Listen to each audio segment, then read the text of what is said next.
Welcome to Sideline Insights. I'm Colin. And I'm Henry. And today we're going to be diving into the 2025 football season, focusing on the latest AP rankings and the Heisman Trophy race. There's much to discuss, so let's get going. Let's kick things off with the current AP Top 25 rankings. As of now, we got Oregon sitting at number 1, followed closely by Georgia at number 2. Henry, what do you think of these rankings?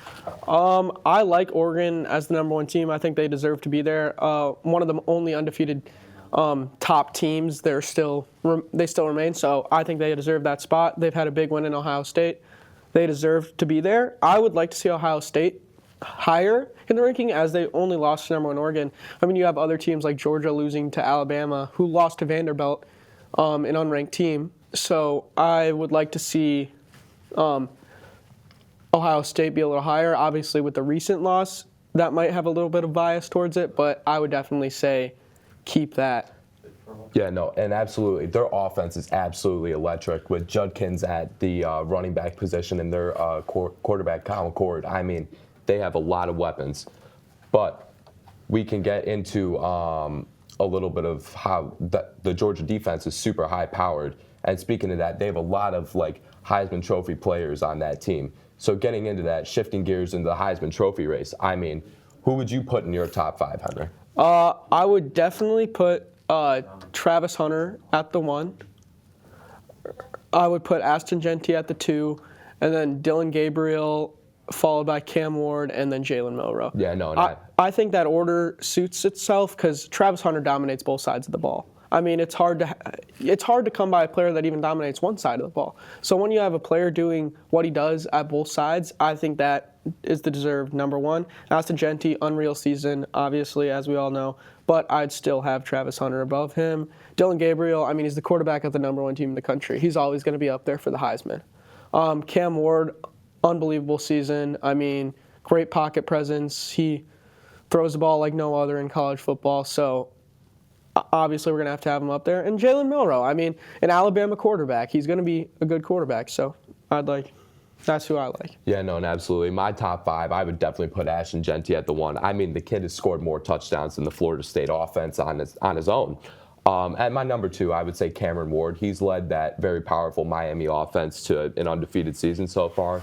And as you said, Travis Hunter, I mean, he dominates both sides of the ball with a little bit of swagger. I mean, at number 4, I'd definitely put Jalen Milroe. He's Alabama's not having the greatest of seasons, but overall he's having a good season. And Dylan Gabriel, the quarterback of the best team in the nation. I mean, I think that's an undisputed spot that he deserves. Yeah, the only reason I'm putting Travis Hunter above those other top players is just the dominance of both sides of the ball. That's why I had him at my 1. So I disagree with you about that, but I like the list otherwise. Yeah, no, and I also think a dark horse player would be Curtis Rourke from Indiana. I mean, they're undefeated going into Week 11. I mean, he definitely deserves a spot up in that Heisman Trophy race. I would agree. I mean, great player. Well, speaking of that, we have some key matchups coming up for you. The Penn State-Ohio State game is going to be a defining moment for both the playoff race and for Drew Aller and Will Howard. I mean, the stakes are as high as they get. I mean, you got Penn State at 3 and Ohio State at 4. I mean, I think that's going to be a great game, Henry. Yeah, I do agree that it's going to be a great game. I think Penn State has had a bit of an easy schedule, so this will be a great test for them. I mean, their toughest opponent probably being Illinois or maybe USC.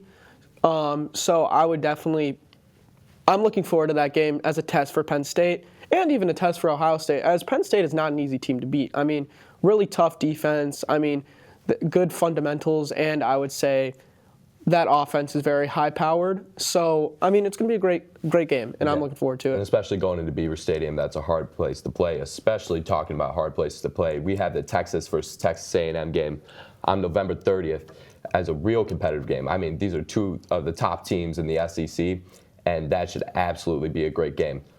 We are going to cut to commercials, and when we get back, we are going to discuss some on the playoffs and a little bit on the NFL.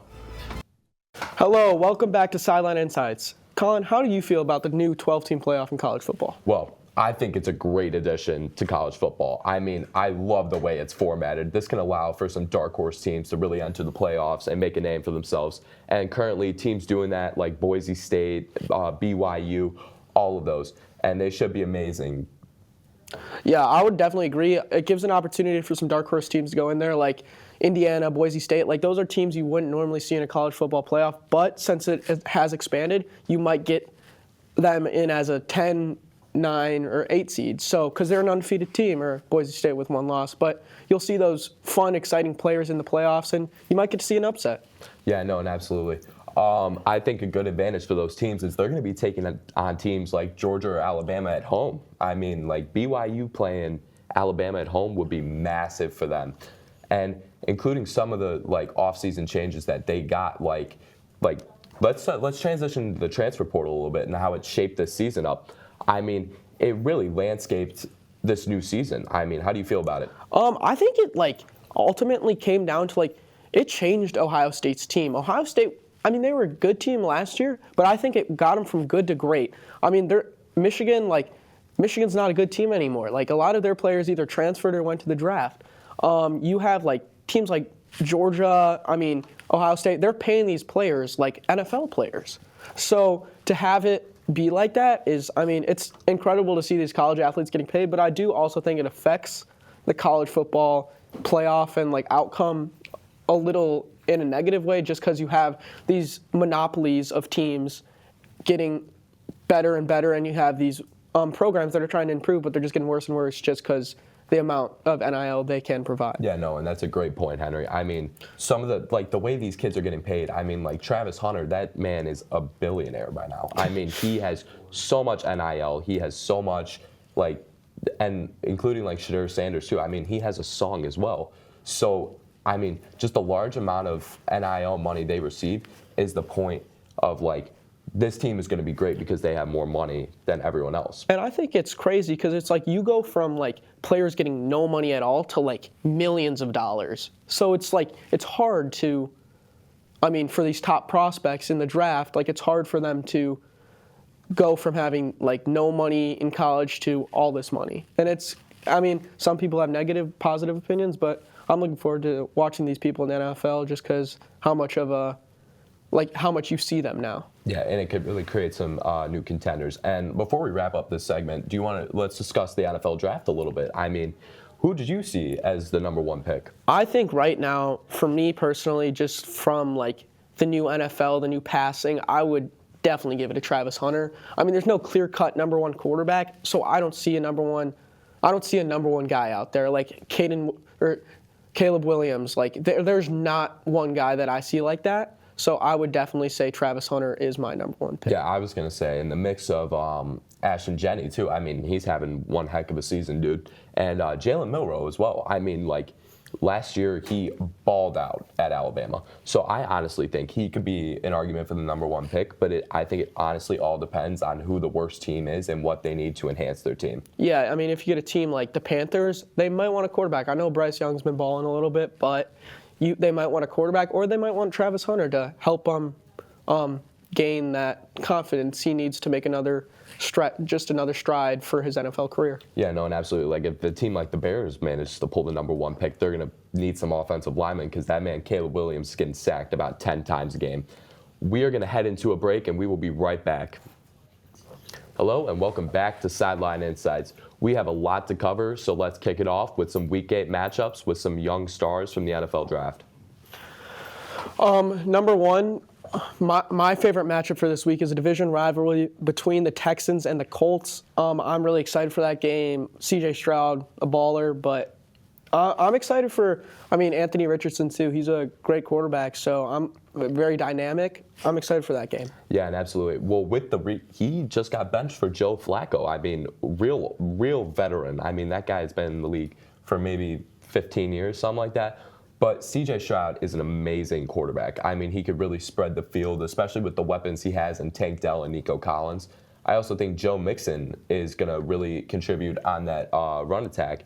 But that Colts defense is really, like, will they be able to contain that Texans offense? Yeah, I mean, a ton of weapons. But another rookie quarterback matchup we have is the Bears versus the Commanders. I mean, those quarterbacks both have a bright future, but I mean, these defenses are really tough to play, tough to scheme against. So I think it's going to be a low-scoring game. Yeah, as of right now, I would say Jaden Daniels is significantly shining over Caleb Williams, and I think that part of that is due to his offensive line. I mean, I think if Caleb Williams really had an offensive line, that man would be balling out. But with the way he has to run for his life every time he gets a snap, I don't think he's going to produce as much as Jaden Daniels, where he gets to sit in the pocket and deliver all day. I mean, yeah. I mean, it's part of a development plan, too. You got to have a very good line for your rookie quarterback. They might take a little longer to throw the ball. So I think, yeah, I mean, it's just going to be hard. I mean, it's going to be hard on a rookie if he has to run for his life, and it's going to definitely hurt his development. Yeah, and transitioning to that, we have another great game between the Bills and Seahawks. I mean, they are like two great offensives, starting with Josh Allen. I mean, that man is probably the best quarterback in the league right now, in my opinion. I mean, he is amazing. He can scramble. He can, throw it. And they are two powerhouse teams that I wouldn't be surprised to see in the playoffs. Yeah, I mean, everyone's talking about, Lamar Jackson for his second MVP in a row.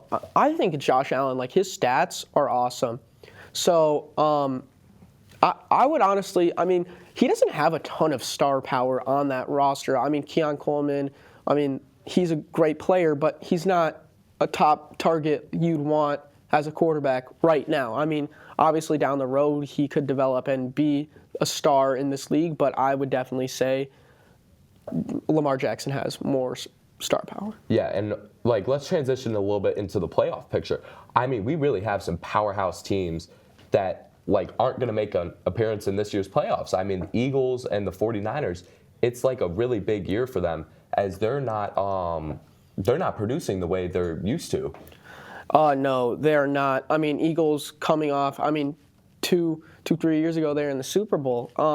And last year, lost to Bucks in the division, or the wild card round. I mean, it's tough to rebound from that. Obviously, with the addition of Saquon Barkley, I think they're definitely one team that could make it. And, I mean, that division is up for grabs. I mean, the Commanders, they're playing really well right now, but it's a rookie quarterback. You never know what happens. Cowboys, they're not going to make the playoffs. Bad team, bad coaching. They need to restart.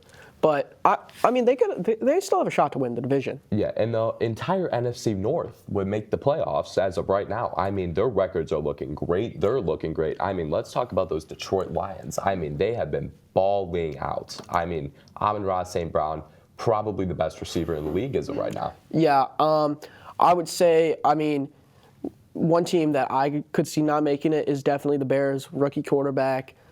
They haven't played a division game yet. They got Packers soon, so that'll be definitely a big test for them. But, I mean, I would see all four of these teams making it, though. Yeah, no, and as long as they keep their record high for those last couple of division games, I think they'll be great. And do you think it's too early to make a little bit of Super Bowl predictions? I don't think so. I definitely could see the Bills. I could see the Chiefs undefeated. I could see the Commanders. I could see the Lions. I mean, my prediction right now would be Chiefs versus Lions. Chiefs have been there before. They're a great playoff team. I could see them making it. But, I mean, there's definitely competition there. Ravens, Bills, I mean, Texans. I mean, it's not going to be an easy road to the playoffs for the Chiefs. Absolutely not. And as my top contenders, I would put the Lions, Chiefs, Commanders, Texans. I would also say a team like the Bills or the Buccaneers, I think they could come out of the woodworks and win a championship. I also think the Ravens have looked very appealing recently. And transitioning into that, we're going to end this show right here. Thank you for watching Sideline Insights, and we'll see you next week.